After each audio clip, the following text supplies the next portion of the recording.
All right, let's start. Welcome to all of you to Ignitarium webinars. Thanks for taking out time on this wonderful Thursday evening. I'm Malvika, and today we are here for the second part of the Audio AI webinar series on low power hardware. The focus today will be on real-time noise suppression with a closer look at an edge AI solution. To take you through this, we have our expert from the AI team and our speaker for today, Kevin. Our colleague Kevin is the Senior Staff Engineer of Multimedia and AI. Across 14 years in the multimedia domain, he has worked on audio codecs, audio post-processing modules, development of signal processing algorithms for home and automotive industries. He has been a part of developing multimedia frameworks like GStreamer, Android Nuclear, and Media Foundation. An AI and ML enthusiast with a keen focus on audio, he has led engineering teams to solve complex problems in the areas of noise suppression, voice activity detection, voice command engine, and signal classification problems at Ignitarium for the past several years. You can get a glimpse of the work by his team on our Audio AI webpage, the link to which my colleague will be posting on chat right now. Also, don't miss the demo towards the end of this session. We have one for you, and we also have a few polls, interactive polls. In fact, one should be coming up on your screens right now. Please take a moment to leave your responses to this poll. While you're taking the poll, I just want to go through a few housekeeping tips, guidelines. Please remain mute at all times, video off at all times.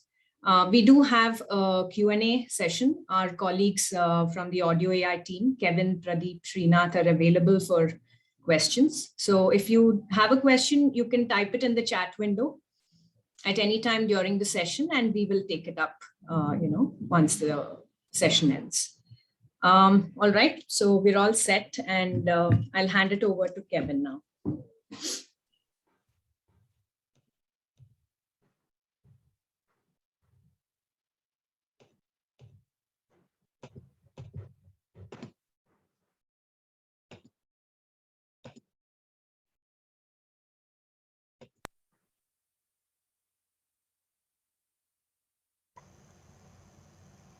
Thanks, Malavika.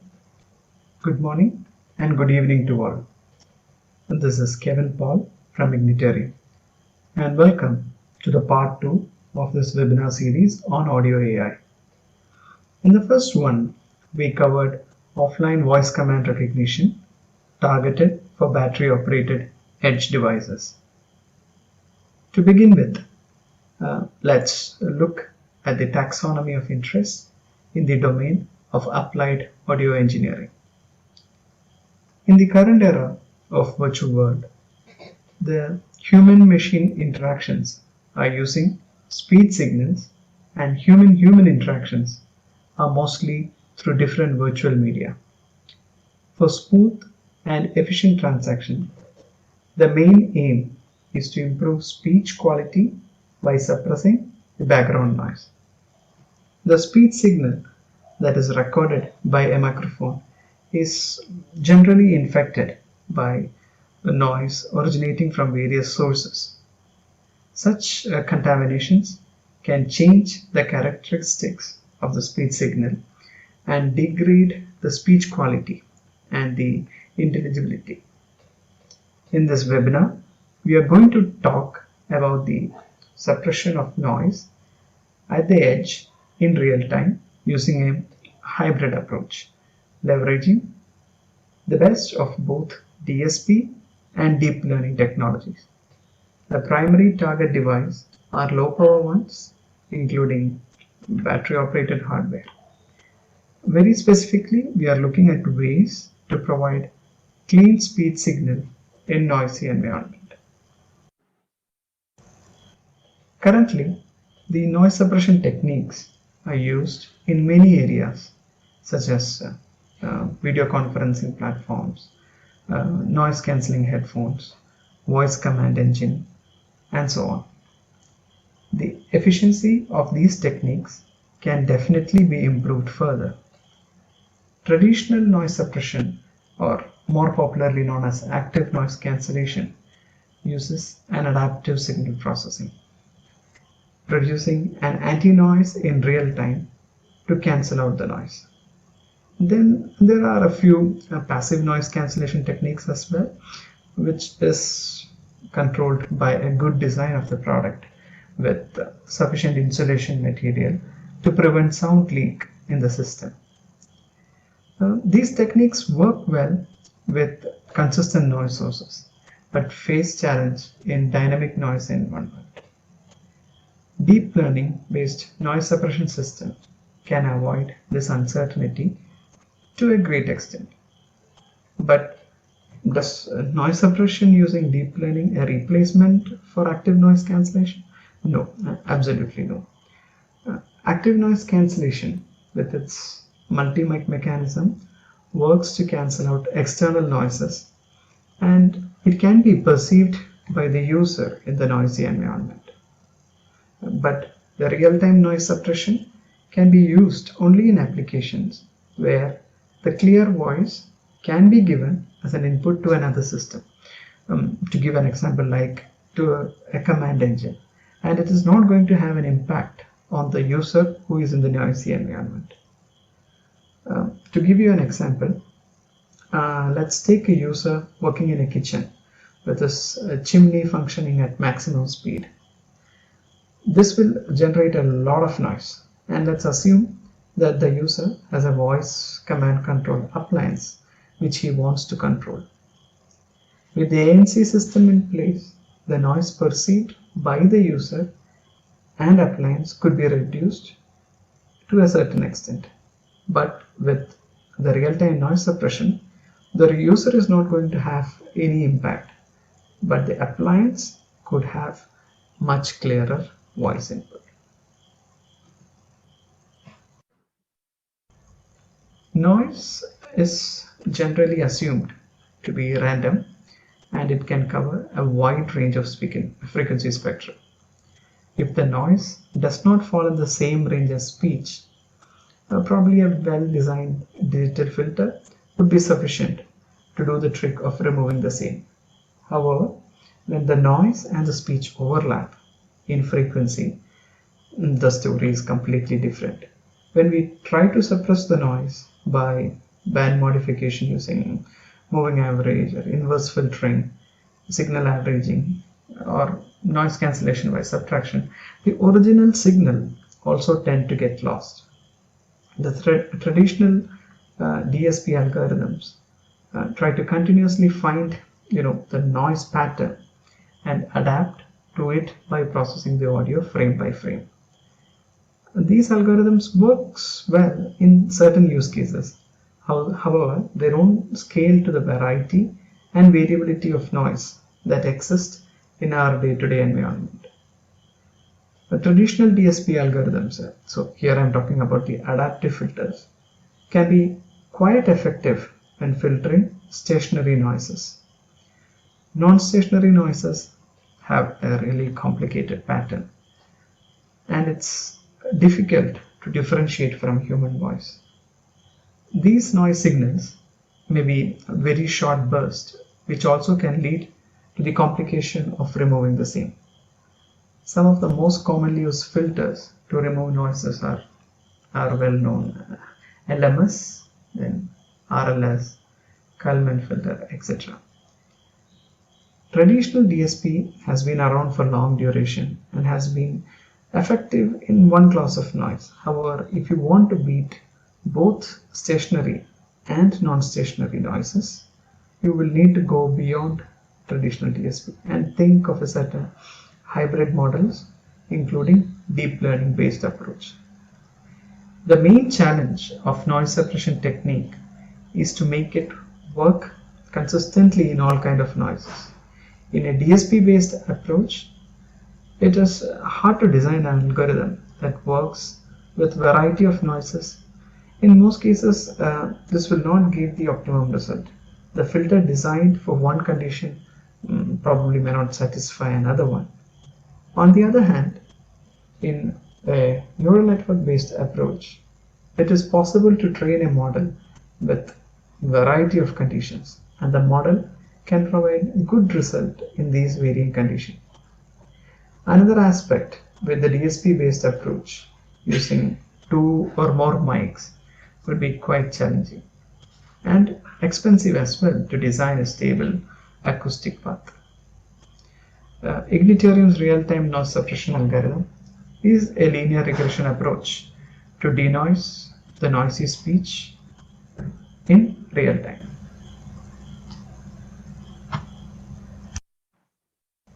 Now we'll talk a bit about our market segment. Our market segment of interest are the ones where clean and intelligible speech is required. Primary ones include consumer electronic devices like the home appliances and hearables, where the accuracy of an offline voice command recognition needs to be improved when operating in a noisy environment. Example includes voice control of a washing machine or a coffee vending machine, a hearable such as true wireless, stereo earphones, etc. Apart from these mainstream use cases, there are a few others where efficient noise suppression at the edge is required. For example, clean voice recording of truck drivers in the presence of wind or motor noise, or voice control of industrial equipment in a noisy ambience, etc. Here, in this slide, we have listed the hardware specification that would allow noise suppression and other audio AI function like voice command recognition to run in real time. The basic hardware spec has low internal SRAM and flash and around 120 MHz of processor clock. If more audio algorithms like the beamforming are required, we have to consider hardware with more RAM and CPU clock. Presenting Septra, Ignitarium's audio AI portfolio designed for low power devices. Our real-time noise suppression has been designed ground up considering the hardware chip specification that you saw on the previous slide. The salient features of our solution works in ultra-low memory footprint and low MCPS, works on stationary and non-stationary noises. It has really low latency, and we can do a custom training additionally to suppress unique noise profiles, etc. Here is the functional view of the Ignitarium real-time noise suppression system. Broadly, it's divided into two stages: pre-processing and synthesis. Let's take a deep dive into these two stages. In the pre-processing stage, the input floating point samples, which are usually sampled at 16 kHz, is passed through segmentation and frequency domain analysis process. This includes a high-pass filter to avoid low-frequency components. Then the filtered output is then fed to the feature extraction module. The noise suppression gain is computed based on 22 bands of Bark scale. It makes little sense to have more frequency resolution on the input, hence we use the same 22 bands to feed spectral information to the neural network. Audio has a huge dynamic range, so it's much better to compute the log of the energy rather than to feed the energy directly. The resulting data is a substrum based on the Bark scale, which is more or less closely related to the Mel frequency substral coefficients, MFCC, that are very commonly used in speech recognition. So essentially, summing up, the features that are extracted includes the DFCC coefficients, derivatives of few of these coefficients, then there are features related to pitch, then a custom non-stationary value useful for detecting the speech. On the post-processing and synthesis side, the extracted features are fed to the neural network, which is based on a recurrent neural network. Research and experimentation at our labs have shown GRUs, or gated recurrent units, to be performing slightly better than LSTM on same task, and requires fewer resources both in terms of CPU and memory of weights. RNN layers are important here because they make it possible to model time sequence instead of just considering the input and output frame independently. This is especially important for noise suppression, as we need time to get a good estimate of the noise. For a long time, RNNs were heavily limited their ability, as they could not hold information for a long period of time, and for the fact that the gradient descent process involved when back propagating through time was very inefficient. Both these problems are solved by the gated units. Since the approach is to suppress the noise in real time, we are making use of recurrent neural networks. Considering the advantage of gated recurrent units, or the GRU, in the segmentation of sequence data, we use stacked GRU layers in our model for frame level feature extraction, and then this deep network can better represent long utterances than shallow networks. And GRU has an excellent feature learning ability for time series information, and GRU's performance is better than the traditional RNN. We chose stacked GRU layers in the model for frame level feature extractions. Thus, GRU layers are capable of distinguishing stationary as well as non-stationary signals that vary over time. Finally, we obtain this noise mask gains through this embedded operation. Initially, we also tried with deep LSTM models, but the number of parameters for the LSTM network training is, I don't know, more than 4 times than the traditional RNN. So this essentially may cause overfitting, and since we are looking for a tiny model with very minimal number of parameters, GRU can provide better performance with lower memory requirements.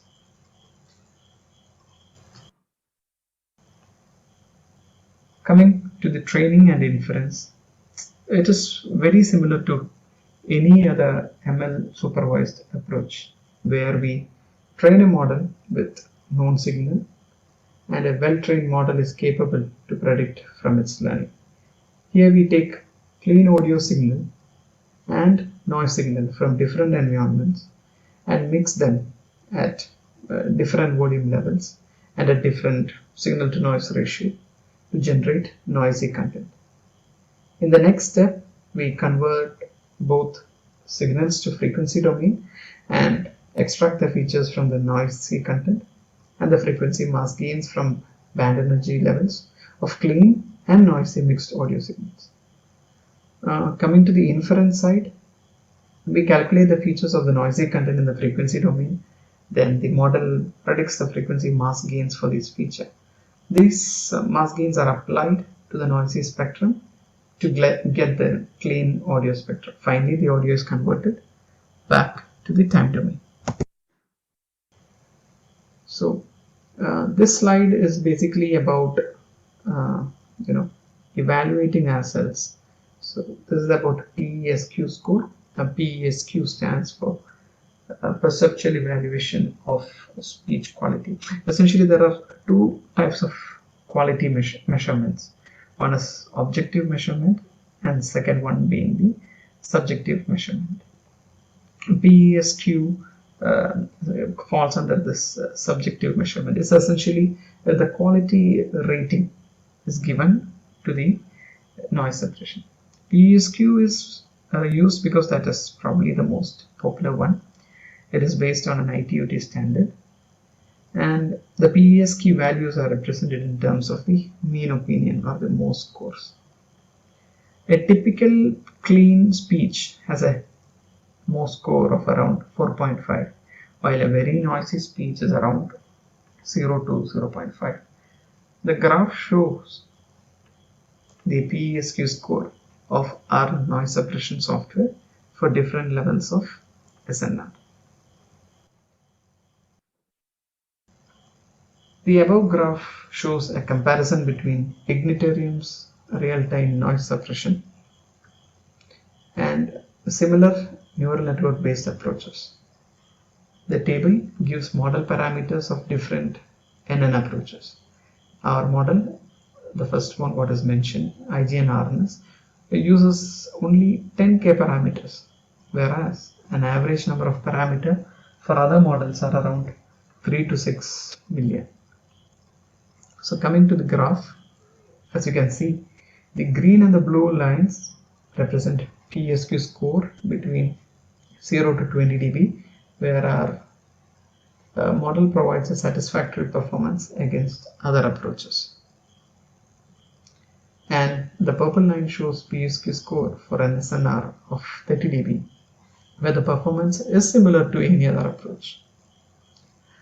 For low power hardware devices, which is Ignitarium's target market, having an ultralight model with close to state-of-the-art performance at higher SNR and manageable accuracies at lower SNR allows to address the requirements of our customer who want a really lightweight pre-processing software to suppress noise as much as possible.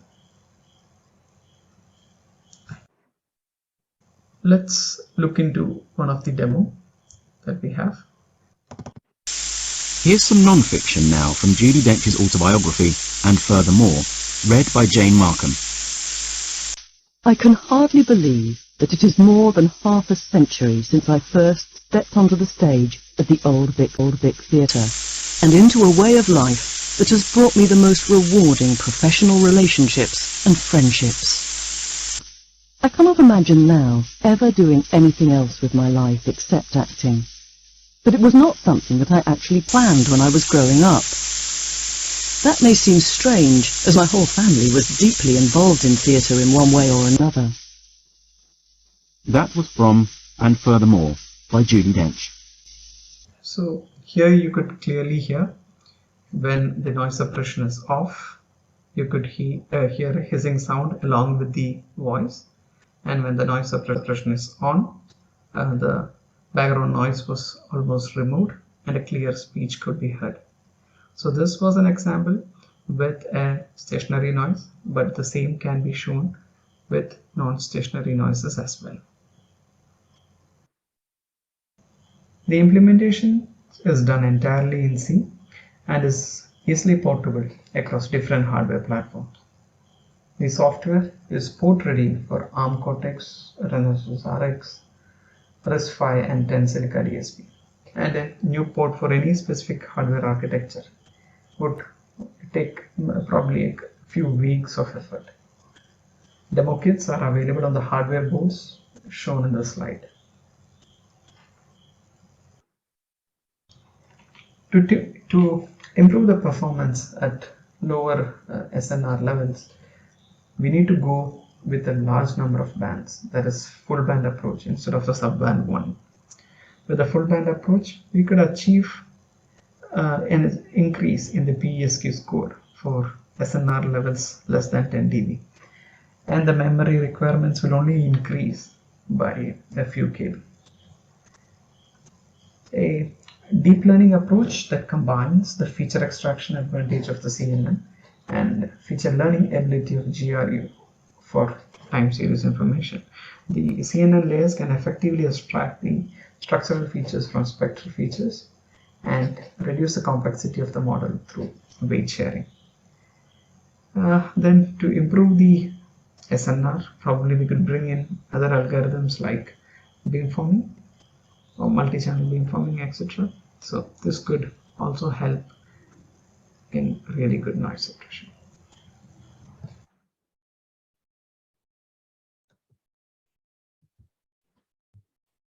Thanks. And over to Pradeep.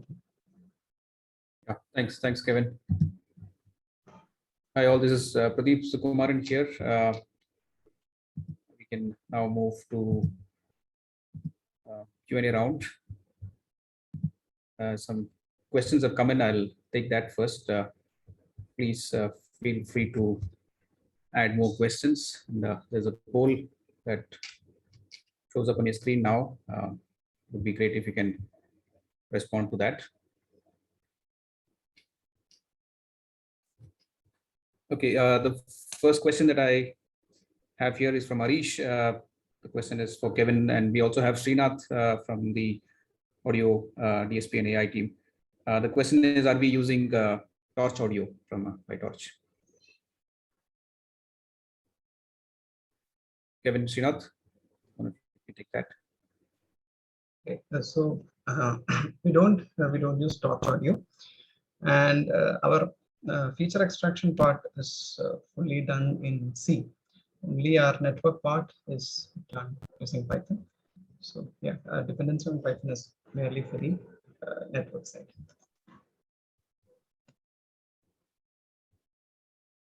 Yeah. The second question is whether we use Librosa for the feature extraction part of the software. No, as Kevin already mentioned, we are sorry, as Kevin already mentioned, we are using C libraries, our own C libraries to extract the features. We are not making use of any Python libraries for feature extraction. It's a custom feature extraction model. Okay, correct. And, another question is, if we were to support a new noise profile, which is maybe non-stationary or stationary, what would be the process that's to be followed, and how long will it take? How many do you need training samples? Yes, so a custom noise can be trained, and if at all we train for custom noise, yes, the kind of PESQ score that we get at lower SNRs also would be good, is what we have seen. But we do require samples for the training side, and we do have our own set of augmentations to actually enhance the number of samples. So with a minimal set of noise samples, we should be able to get it done. And time to get it, have a C version of the model would be hardly 2 weeks or so, and that should be sufficient. And porting on hardware also would hardly take similar lines as timelines. So yeah. Thanks, Kevin. There's a question from Gaurav. Gaurav wants to know what is the window frame size used during the pre-processing stage, and why we use 16 kilohertz as a sampling rate. Okay, so the window and frame size is around 32 millisecond. And sorry, Pradeep, what was the second question? The second question is, why is 16 kilohertz used as a sampling rate? Okay. As in the presentation, it's already covered that we are targeting for a tiny speech kind of classification approach where we require some noise suppression. So as everyone know, the speech signals comes under 8 kilohertz. So the 16 kilohertz sampling rate is good for our applications. That's why we concentrated mainly on the 16 kilohertz solution. Thanks, Srinath. There's a question from Ahmad Bijar. The question is, have we tried to compress or quantize the model and evaluate the performance? Yes, we did that. Right now we are using the quantized models for the IGN RNS solution. So I think this question mainly to know how much accuracy loss if we are quantizing the models. So yeah, I admit that there is 1 to 2% accuracy loss if we go for a quantized approach. But that will help in case of porting these fixed point models into the targeted hardware. So we are doing the quantization. Yeah, and I can add a bit to that. So our current memory numbers are quite small. already, around 30 KB of RAM and less than 70 KB of flash. So I think this is good for most of the microcontrollers and the DSP based or even AI accelerator chips, which have a CPU controller. Those kind of hardware, this memory that we have right now is seems to work. So like the devices that we showed in one of the last slides, it has those boards that we support. Yeah. Ahmed, you can unmute, and if you have any more specific questions related to this question, we could discuss that. Okay, I think there is a question from Ahmed. So he's asking, what is the quantization methodology that we have used with recurrent models?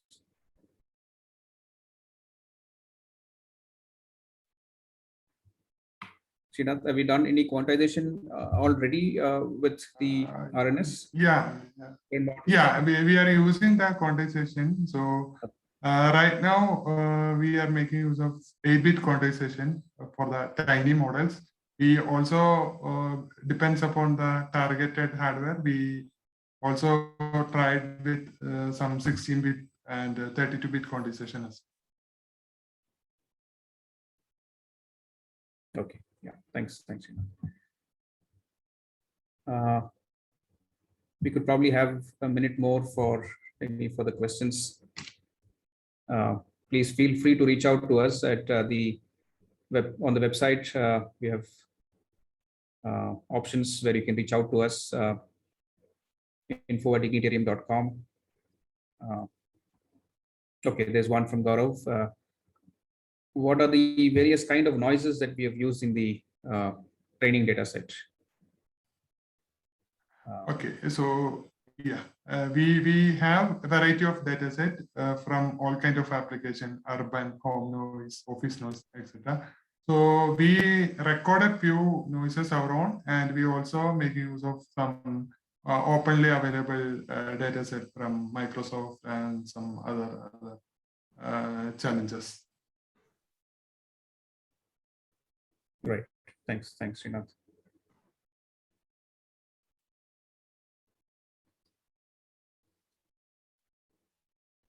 Okay, I think this is a poll would have popped up, which would help us work on our webinars in the future.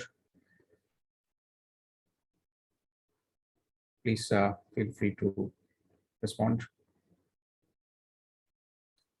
And I think I don't see any more questions, so we could wrap this up. Thanks a lot all for attending, and